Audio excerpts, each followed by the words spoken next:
નમસ્કાર વિદ્યાર્થી મિત્રો, શ્રી સત્યપ્રકાશ વિદ્યાપીઠ દ્વારા ઓનલાઈન એજ્યુકેશનની અંદર આપ સર્વે વિદ્યાર્થી મિત્રોનું હાર્દિક સ્વાગત કરવામાં આવે છે। તો વિદ્યાર્થી મિત્રો, અમારી યુટ્યુબ ચેનલને સબસ્ક્રાઈબ કરો, લાઇક કરો, શેર કરો અને કોમેન્ટ કરો, જે થકી અમારા નવા લેક્ચર્સ છે એ તમારા સુધી પહોંચી શકે। તો વિદ્યાર્થી મિત્રો, આપણે ધોરણ 12 કોમર્સની અંદર વિષય અર્થશાસ્ત્રની અંદર વિદ્યાર્થી મિત્રો આપણે પ્રકરણ નંબર 7ની આપણે વાતચીત કરતા હતા। પ્રકરણ નંબર 7 છે વસ્તી, અને વિદ્યાર્થી મિત્રો આપણે 10 માર્કનું ચેપ્ટર છે। તો વિદ્યાર્થી મિત્રો આપણે ઓલરેડી 7 પ્રશ્ન જે ભણી ચૂક્યા છીએ, હવે 2-3 પ્રશ્ન બાકી છે। તો વિદ્યાર્થી મિત્રો, ખાસ આપણા માટે વેરી મોસ્ટ આઈએમપી અને મહત્ત્વનો પ્રશ્ન જે 3 માર્કનો પ્રશ્ન છે, નીચા મૃત્યુદર માટેના જે કારણો છે એ આપણા માટે વિદ્યાર્થી મિત્રો ખૂબ મહત્ત્વના છે। તો આપણે જોઈ લઈએ, નીચા મૃત્યુદર માટેના જે કારણોની ચર્ચા કરો। તો સૌપ્રથમ પહેલાં મૃત્યુદરનો અર્થ જોશું।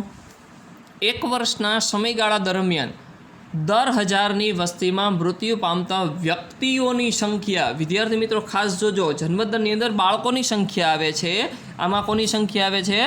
વ્યક્તિઓની સંખ્યા આવે છે। યાદ રાખજો, 1 વર્ષના સમયગાળા દરમિયાન દર 1000ની વસ્તીમાં મૃત્યુ પામતા વ્યક્તિઓની સંખ્યાને શેના તરીકે આપણે ઓળખીએ છીએ? મૃત્યુદર તરીકે આપણે ઓળખીએ છીએ। હજી વિદ્યાર્થી મિત્રો ફરી વખત એક વખત અર્થ છે એ રિપીટ કરી લઉં। અર્થ છે એ 1 માર્કની અંદર જે પૂછાઈ શકે છે, 1 વર્ષ દરમિયાન, 1 વર્ષના સમયગાળા દરમિયાન દર 1000ની વસ્તીમાં મૃત્યુ પામતા વ્યક્તિઓની સંખ્યાને મૃત્યુદર તરીકે આપણે ઓળખીએ છીએ। તો વિદ્યાર્થી મિત્રો નેક્સ્ટ આપણે જોશું તો મૃત્યુદરનું સૂત્ર પણ 1 માર્કની અંદર છે, પૂછાય છે, બંને પૂછાશે, અર્થ અને સૂત્ર પૂછાશે વિદ્યાર્થી મિત્રો, તો 2 માર્કની અંદર પૂછાશે, બરાબર। તો વિદ્યાર્થી મિત્રો ખાસ જોજો, મૃત્યુદર બરાબર 1 વર્ષ દરમિયાન મૃત્યુ પામતા વ્યક્તિઓની સંખ્યા છેદમાં કુલ વસ્તી અને ગુણ્યા 1000, બરાબર વિદ્યાર્થી મિત્રો, આટલું યાદ રાખજો। 1 વર્ષ દરમિયાન મૃત્યુ પામતા વ્યક્તિઓની સંખ્યા છેદમાં ટોટલ કુલ વસ્તી એને ગુણ્યા 1000। જોઈએ આપણે પહેલો પોઈન્ટ, ભારતમાં 1951માં 27.4નો મૃત્યુદર હતો। જો વિદ્યાર્થી મિત્રો કેટલો આંક દેખાડ્યો છે? 1951ની અંદર 27.4નો મૃત્યુદરનો આંક છે એ દર્શાવ્યો છે। તે હવે આપણે જોશું ઘટીને કેટલો થયો, તો કે 2011માં જે લાસ્ટ ગણતરી થઈ તો 2011માં 20.3 હતો, તે ઘટીને કેટલો થયો? 7.1 થયો છે। જો પહેલાં 20.3 હતો તે ઘટીને પણ કેટલો આપણને જોવા મળ્યો છે? હવે 7.1 થયેલો જોવા મળે છે। જોઈએ બીજો પોઈન્ટ, મૃત્યુદરમાં ઝડપી ઘટાડાના કારણોમાં દુષ્કાળ પર નિયંત્રણ, જીવન ધોરણમાં સુધારો, પૌષ્ટિક આહાર, તબીબી સગવડોમાં વધારો, શિક્ષણમાં વધેલું પ્રમાણ, ચેપી રોગો પર નિયંત્રણ, શસ્ત્રક્રિયા ક્ષેત્રમાં થયેલા સંશોધનો વગેરે ગણી શકાય। જો ખાસ કરીને મૃત્યુદર ઘટવાના જે કારણો છે એનું કયું કારણ છે? તો કે મૃત્યુદરની અંદર ઝડપથી ઘટવાના જે કારણો છે એ દુષ્કાળ પર નિયંત્રણ થયું છે, જીવન ધોરણમાં સુધારો થયો છે, પૌષ્ટિક આહાર મળવા માંડ્યો છે, તબીબી સગવડોમાં ખાસ કરીને આરોગ્ય ક્ષેત્રે જે વધારો થવા માંડ્યો છે, શિક્ષણમાં વધેલું જે પ્રમાણ છે તો એનાથી જાણકારી પૂરતા પ્રમાણની અંદર મળે તો આરોગ્યની સવલતો પૂરતા પ્રમાણની અંદર આપણને મળવા માંડી, ચેપી રોગો છે એના પર નિયંત્રણ છે આપણને થવા માંડ્યું તો એની દવાઓ શોધાવા માંડી, શસ્ત્ર સરંજામ જે સાધનો છે લડાઈ માટેના, બરાબર, શસ્ત્રક્રિયા ક્ષેત્રેમાં થયેલા નવા સંશોધનોના કારણે છે ખાસ કરીને મૃત્યુદર છે આપણને ઘટતું જોવા મળે છે। નીચા મૃત્યુદર માટેના જે કારણો છે, 4 કારણો છે જવાબદાર છે।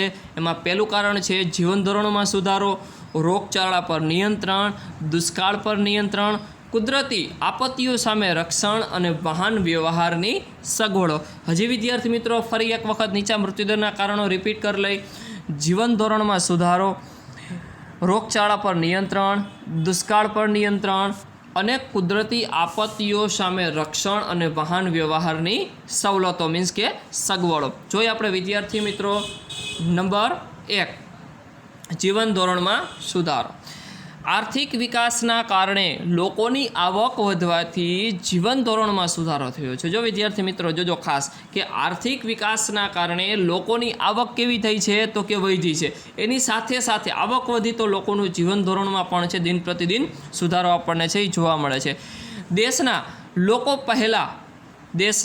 લોકો પહેલાં કરતાં સારી ગુણવત્તાવાળું અનાજ, રહેઠાણની પૂરતી સગવડો આરોગ્યની જાણકારી અને પૂરતું શિક્ષણ પ્રાપ્ત કરતા થયા છે, જેના પરિણામે મૃત્યુદરમાં છે દિન પ્રતિદિન છે એ ઘટાડો જોવા મળે. જો વિદ્યાર્થી મિત્રો હવે આપણા દેશની અંદર ખાસ કરીને લોકો સારી ગુણવત્તાવાળું અનાજ ખાય છે, ત્યાર પછી રહેઠાણની પૂરતી સગવડો મળી ગઈ છે, આરોગ્યની પૂરતી જાણકારી મળી ગઈ છે, પૂરતું શિક્ષણ પ્રાપ્ત થઈ રહ્યું છે, જેના કારણે મૃત્યુદરનો આંક છે આપણને ઘટતો છે એ જોવા મળે છે. તો એનું પહેલું કારણ છે ખાસ આપણને જવાબદાર છે જીવન ધોરણમાં સુધારો. ત્યાર પછી નંબર 2, રોગચાળા પર નિયંત્રણ. 20મી સદીના ઉત્તરાર્ધમાં દેશમાં પ્લેગ, શીતળા, ક્ષય, મેલેરિયા જેવા જીવલેણ રોગોના કારણે મૃત્યુદર ઊંચો હતો. જો વિદ્યાર્થી મિત્રો ખાસ જોજો કે 20મી સદીમાં ઉત્તરાર્ધમાં આપણે જોઈ તો દેશની અંદર પ્લેગ નામનો રોગ હતો, શીતળા, ક્ષય, મેલેરિયા જેવા અનેક પ્રકારના જે જીવલેણ જે રોગો છે એના કારણે લોકોનો મૃત્યુદર છે ખૂબ જ ઊંચો આંક હતો. પરંતુ 20મી સદીના અંતમાં, જો 20મી સદી જ્યારે સ્ટાર્ટ થઈ ત્યારે પ્લેગ, શીતળા, ક્ષય, મેલેરિયા જેવા જીવલેણ રોગો હતા. 20મી સદીના અંતમાં, બરાબર, 20મી સદીના અંતમાં વિકાસના પરિણામે મેડિકલ ક્ષેત્રની અદ્ભુત પ્રગતિ સાધવાથી તેમજ વિવિધ રોગ પ્રતિકારક રસીઓનો આવિષ્કાર થવાથી ઉપયુક્ત રોગો પર અંકુશ મૂકવામાં સફળતા પ્રાપ્ત થઈ છે, જેના પરિણામે મૃત્યુદર ઘટ્યો. જો 20મી સદીના અંતની અંદર છે ખાસ કરીને નવા મેડિકલ ક્ષેત્રની અંદર જે પણ સંશોધનો થયા એના કારણે રોગ પ્રતિકારક શક્તિના ખાસ કરીને નવી રસીઓ શોધાણી, એના કારણે ખાસ કરીને પૂરતા પ્રમાણની અંદર છે આપણને સફળતા મળી, એના કારણે પરિણામે આપણને મૃત્યુદર છે ખાસ કરીને આપણને ઘટતો જોવા મળે છે. તો આપણે બીજું પણ કારણ છે આપણા માટે જવાબદાર છે રોગચાળા પર નિયંત્રણ.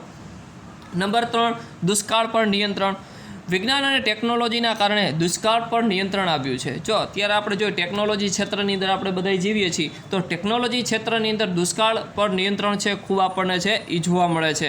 તેથી ભૂખમરાને કારણે થતા મૃત્યુદર એટલે મીન્સ કે મૃત્યુ ટાળી શકાય છે. ખાસ કરીને ભૂખમરાને કારણે લોકો ભૂખ્યા રહીને મૃત્યુ પણ પામી જાય છે, બરાબર. હવે આપણે ટાળી દીધું છે કે બધાય લોકોને ભોજન છે એ મળે છે.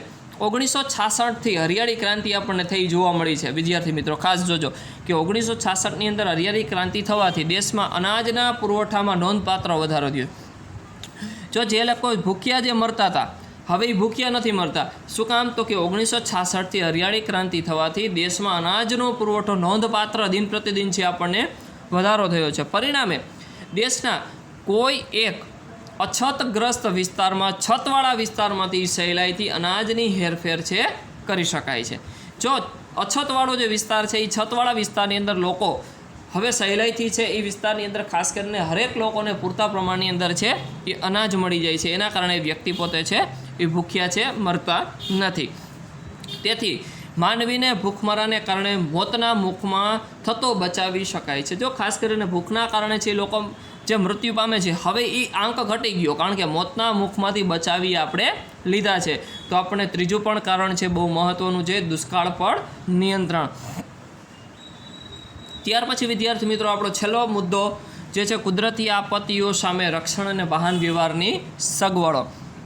દેશમાં પહેલાં ધરતીકંપ, તુત્સુનામી, ભૂસ્ખલન, અતિવૃષ્ટિ, અનાવૃષ્ટિ જેવી કેટલીક હોનારતથી માનવી મૃત્યુ આંક છે કેવો આપણને જોવા મળ્યો છે, ઊંચો જોવા મળ્યો. તો જો જે કુદરતી જે આપત્તિઓ છે વિદ્યાર્થી મિત્રો, બરાબર, એ કુદરતી આપત્તિઓના કારણે વ્યક્તિઓનું ખાસ છે શું થયું તો મૃત્યુનો આંક છે દિન પ્રતિદિન છે એ ઊંચો થયો. તો કુદરતી આપત્તિ કઈ કઈ છે? ધરતીકંપ છે, તુત્સુનામી છે, ભૂસ્ખલન છે, અતિવૃષ્ટિ છે, અનાવૃષ્ટિ છે, હોનારત છે, બરાબર. આના કારણે લોકોનો મૃત્યુઆંક છે કેવો થયો તો દિન પ્રતિદિન ઊંચો જોવા મળે. તો આજે દેશના કોઈ પણ ભાગમાં આ પ્રકારની કુદરતી આપત્તિઓ સર્જાય તો ઝડપથી વાહન વ્યવહાર અને સંદેશા વ્યવહારના પરિણામે તાત્કાલિક અનાજ, દવાઓ અને અન્ય પ્રાથમિક જરૂરિયાતો માનવીના ધોરણો પ્રાપ્ત થવાથી મૃત્યુ દરની અંદર ઘટાડો જોવા મળે. જો અત્યારે વિજ્ઞાન અને ટેકનોલોજી ક્ષેત્રે છે દેશ આપણો ઘણો બધો આગળ નીકળી ગયો વિદ્યાર્થી મિત્રો.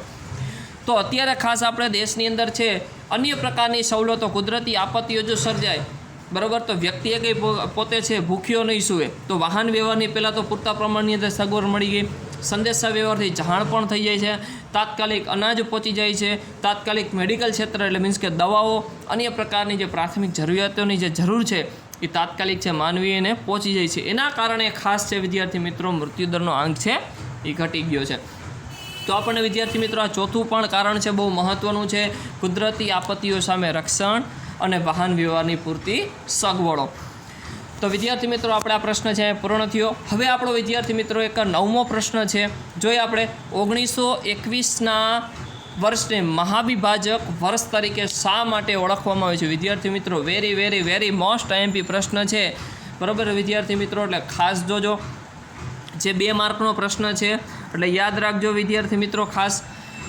તો પહેલો પોઈન્ટ જોઈએ, ભારત દેશની વસ્તી સંક્રમણના સિદ્ધાંત મુજબ 1921 સુધી નીચલા તબક્કામાં હતો કે જેમાં જન્મદર વધુ હતો પણ સામે મૃત્યુદર પણ વધુ હોવાથી વસ્તી વૃદ્ધિ દર નીચો રહેતો અને વસ્તી સમસ્યારૂપ બનતી હતી. જો વિદ્યાર્થી મિત્રો ખાસ જોજો કે 1921ના વર્ષને આપણે મહાવિભાજક વર્ષ તરીકે ખાસ આપણે ઓળખીએ છીએ, પણ ભારત દેશની વસ્તી સંક્રમણના સિદ્ધાંત મુજબ આપણે જોઈ તો 1921 સુધી નીચલા તબક્કામાં હતો.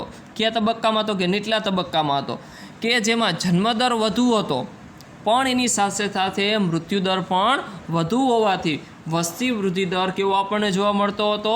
નીચો હતો. કારણ કે જન્મદર એ સમાંતર હતું અને મૃત્યુદર એ સમાંતર હતું. કારણ કે જેટલું જન્મદર હતું એની સામે એટલું મૃત્યુદર હતું, એટલે વસ્તી વૃદ્ધિ દર કેવો હતો? ત્યારે નીચો હતો.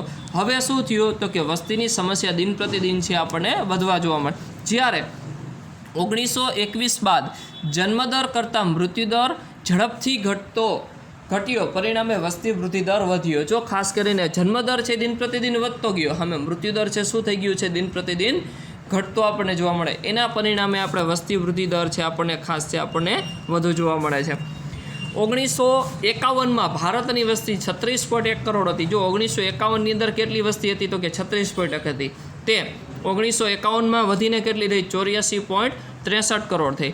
2001માં વધીને કેટલી થઈ? 102.9 કરોડ થઈ.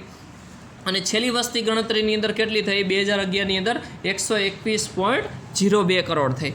1921 પહેલાં વસ્તી વૃદ્ધિ દર નીચો હતો, ત્યારબાદ લાંબા સમય સુધી ઊંચો જ રહ્યો છે. તેથી 1921ના વર્ષને આપણે શેના તરીકે ઓળખીએ છીએ?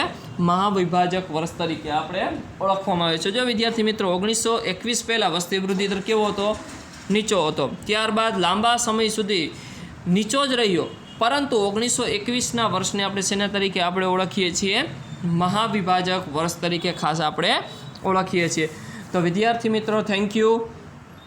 આ બધા પ્રશ્નો છે વિદ્યાર્થી મિત્રો ફેરબુકની અંદર લખી લેજો, બરાબર. તો વિદ્યાર્થી મિત્રો જય હિન્દ, જય ભારત, આભાર.